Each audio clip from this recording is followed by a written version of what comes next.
They laughed the loudest the night she was fired. Not because she deserved it, but because they were sure she'd never rise again. But destiny has a habit of circling back, especially on those who think they can step on others forever.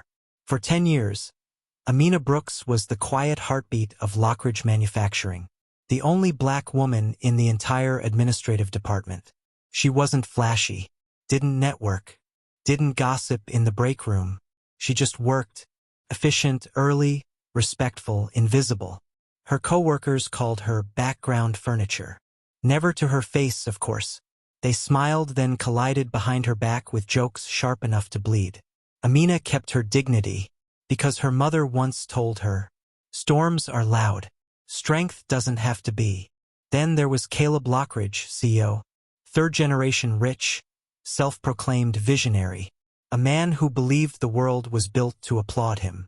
He didn't notice Amina until he needed someone to blame. Sales were dropping, investors restless, and instead of accountability, Caleb searched for a scapegoat. That scapegoat became Amina. One Thursday morning, in front of the entire floor, Caleb slammed a stack of reports on her desk. "You cost this company a $2 million contract. Pack your things." Amina froze. Her hands shook. She knew the truth. She wasn't even assigned to that account. But humiliation is a weapon, and Caleb wielded it effortlessly. People watched but said nothing. Not because they believed him, but because silence was more comfortable than courage. Security escorted her out. 10 years erased in 10 minutes. At home, the world didn't stop for grief. Her rent still expected payment. Her daughter still needed school fees. Her mother still needed medication. And worst of all, the company told future employers she was terminated for negligence. Doors slammed before she even knocked. Amina didn't cry out of sadness. She cried out of exhaustion.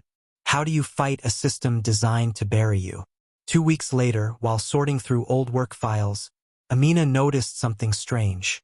Buried in outdated spreadsheets were confidential budgets, hidden expenses, missing money, years of intentional manipulation, and every fraudulent signature belonged to Caleb Lockridge. Her breath caught, her pulse hammered. She hadn't lost her job because she was incompetent. She lost it because she knew too much. And suddenly, invisibility didn't feel like a curse. It felt like protection. Instead of seeking revenge, Amina sought truth. She studied financial law at night, met with nonprofit legal advocates during lunch, gathered coworkers' stories, those who'd also been destroyed by Caleb. One of them, a former accountant, confessed that Caleb purposely fired people who uncovered the fraud. Amina didn't just have evidence. She had a pattern. She contacted a journalist known for exposing corporate abuse. He listened. He believed her. He investigated. 3 months later, the headline exploded across every major news network. Lockridge CEO accused of multimillion-dollar fraud and wrongful terminations. Shaken investors demanded answers. Employees unionized. Prosecutors launched a federal investigation. And the board, those who once praised Caleb, swiftly turned on him. Power is loyal to success, not to the person holding it. When Caleb was arrested, the cameras followed him out the same door security once forced Amina through. Except now, he was the one escorted, handcuffed, exposed, small. Poetic irony never misses. A settlement was issued.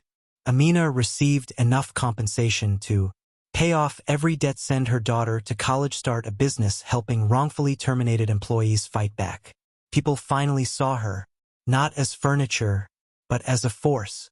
Former coworkers apologized, not because they were sorry, but because silence suddenly felt expensive. Amina accepted every apology with grace.